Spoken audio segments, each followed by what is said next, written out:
I've done a few other videos on removing veneer temporaries, and this is the last technique that I'll use if the other techniques will not work, because it is maybe the most aggressive and I have to use a burr to separate the veneer temporaries.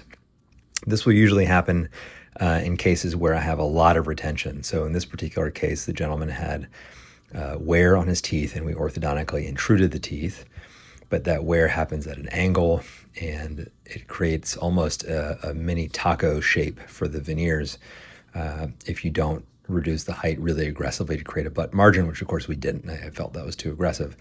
So in order to remove these, you saw me creating notches across the incisal edge, a little bit across the facial, and then a crown remover to sort of pop those sections free.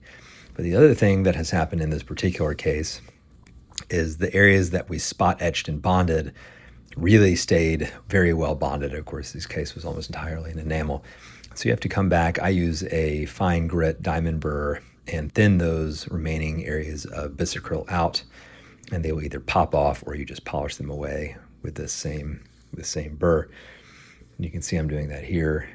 In these cases, I had to remove it entirely. And I thought I had removed it all, but you'll see after etching, there's a little spot on that front left incisor towards the incisal third where there's a little bit remaining. And you'll see after you etch it, the texture looks different. So it's a nice way to confirm at the end that you've removed it all. Here, I had to come back, remove that last little bit one more time, and then of course re-etch just that spot that was covered by that remaining bisacryl point. You'll see me dry it off, and now we have enamel